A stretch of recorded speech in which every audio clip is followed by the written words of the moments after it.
ঢাকাই সিনেমার চলতি সময়ের নায়িকা শাহ হুমায়রা শোভা বসন্ত বিকেল সিনেমার মাধ্যমে চলচ্চিত্রে আসাই নায়িকা ব্যক্তি জীবন নিয়ে চর্চিত হয়ে বিনোদন প্রেমীদের কাছে বেশ পরিচিত হয়ে উঠেছেন। একসময় ক্রিকেটার নাসির হোসেনের সঙ্গে সম্পর্কের কারণে আলোচনায় ছিলেন, আবার গায়ক ইলিয়াস হোসেনের সঙ্গে বিবাহ বন্ধনে আবদ্ধ ও কয়েকদিন পরে দাম্পত্য কলহ নিয়ে আলোচনায় ছিলেন তিনি। তবে সেসব ছাপিয়ে এখন কাজে মনোযোগ দিয়েছেন। জানা গেছে সিনেমার পাশাপাশি গানেও ব্যস্ততা বেড়েছে সুবার। গেল মাসে আমি তোমায় দিলাম শিরোনামের মৌলিক গান প্রকাশ করেন তিনি।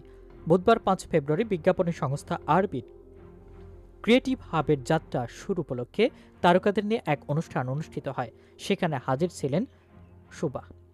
অনুষ্ঠানের ফাঁকে নিচের ব্যস্ততা প্রসঙ্গে তিনি বলেন, ৬-৭টি সিনেমায় কাজ করা হয়েছে, নতুন সিনেমা আসছে, ইতিমধ্যেই সেন্সর ছাড়পত্র হয়েছে, খুব শিগগিরই আমরা জানিয়ে দেব মুক্তি দিনক্ষণ।